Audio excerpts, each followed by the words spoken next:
السلام علیکم ورحمۃ اللہ وبرکاتہ نحمده ونصلی علی رسولہ الکریم اما بعد۔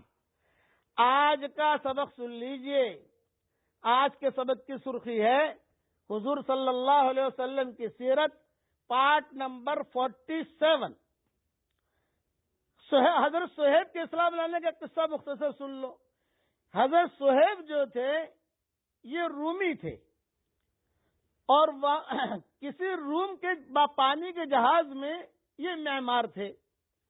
یہ جہاز روم سے چلا اور روم سے چلتے چلتے طوفانوں کا شکار ہو گیا، تو جہاز جو ہے وہ ڈوب گیا، اور یہ تیرنے کے ماہر تھے، تو تیرتے تیرتے یہ جدہ پہنچ گئے۔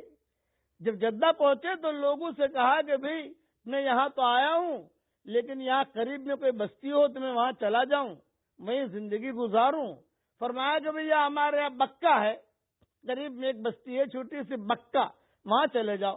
تو صہیب رومی پہاڑیوں پر چڑھتے چڑھاتے کوئی وہاں اس وقت میں سڑکیں تھی نہیں، کوئی اشارہ تھا نہیں، کوئی واٹس ایپ تھا نہیں، کہ یہاں امریکہ میں جو ہے وہ خالی نام ڈال دیتے ہیں تو مشین بتا دیتی ہے یہاں چلے جاؤ، یہاں چلے جاؤ۔ اللہ کرے کہ کوئی ایسی مشین بھی تیار ہو جاوے جو نماز کے طریقہ بھی بتا دے۔ اللہ کرے کوئی ایسی مشین بھی تیار ہو جاوے جو اسلام کا طریقہ ہی بتا دے۔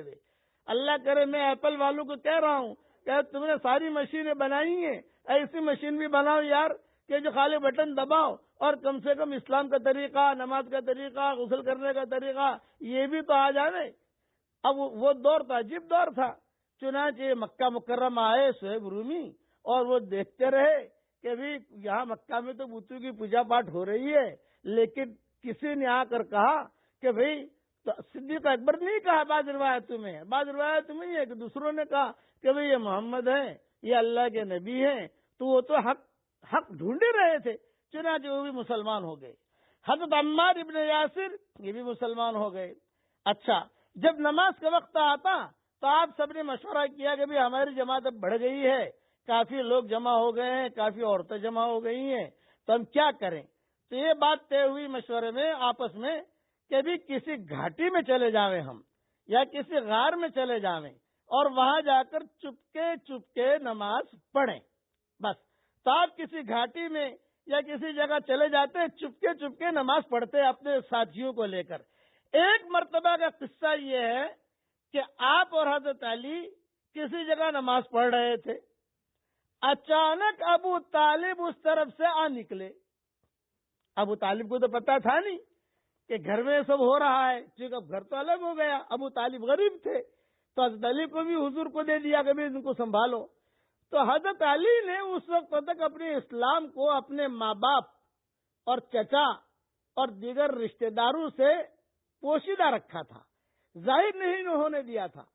ابو طالب نے جب یہ دیکھا کہ علی کچھ کر رہے ہیں، خدیجہ بھی کچھ کر رہی ہیں، ان کے ساتھ کچھ لوگ اور بھی ہیں، اور محمد بھی کچھ کر رہے ہیں، تو ابو طالب وہی کھڑے رہے۔ ابو طالب وہاں کھڑے رہے تو حضرت علی تو بھاگ گئے، بچہ جیسے بھاگتا ہے لیکن پکڑے گئے آج۔ ابو طالب کو دیکھ کر حضرت علی جو ہے وہ بھاگ گئے۔ کتابوں میں لکھا ہے بعض جگہ حضرت خدیجہ جو ہے یہ بھی اپنے دوسرے کمرے میں چلی گئی، دوسرے جو لوگ تھے وہ بھی جو ہے تھوڑے دائیں بائیں ہو گئے۔ بھائی ابو طالب تو بڑے آدمی ہے تو غریب، لیکن رؤسائے مکہ ہے کہ پتہ نہیں مکہ میں کیا بات چلے گی۔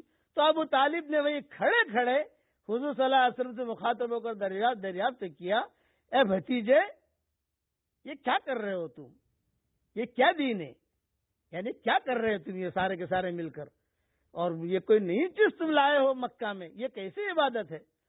آپ نے فرمایا، اے چچا یہی دین ہے اللہ کا، اور یہی دین ہے اس کے تمام فرشتوں کا اور پیغمبروں کا، اور خاص کر کے ہمارے جد امجد دادا ابراہیم علیہ السلام کا دین ہے، اور اللہ نے مجھ کو اپنے تمام بندوں کی طرف سے رسول بنا کر بھیجا ہے۔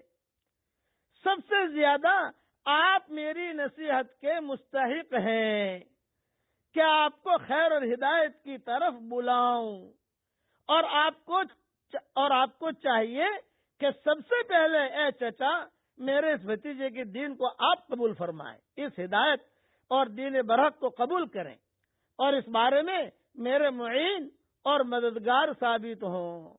تو ابو طالب نے کہا اے بھتیجے، میں اپنا آبائی مذہب، باپ دادا کا مذہب تو نہیں چھوڑ سکتا، لیکن اتنا ضرور ہے کہ تم کو کوئی تکلیف نہیں پہنچائے گا، تم کو کوئی تکلیف نہیں پہنچائے گا، میں آپ کا سپورٹ کروں گا۔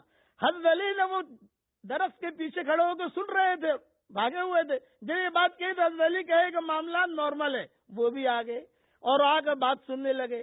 تو حضرت علی نے کہا، اب حضرت علی کہہ رہے ہیں کہ ابا جان، میں مسلمان ہو گیا ہوں، ایمان لایا ہوں اللہ پر اور اس کے رسول پر، اور جو کچھ من جانب اللہ نے یہ حضور صلی اللہ علیہ وسلم کو جو بھی اللہ دے رہے ہیں ان کے سارے باتوں کی میں تصدیق کرتا ہوں اور ان کے ساتھ اللہ کی عبادت اور بندگی کرتا ہوں اور ان کا متبع اور پیروکار ہوں۔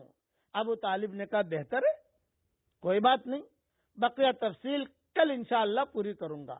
پڑھ لیجئے میرے ساتھ، سبحان اللہ العظیم و بحمدہ۔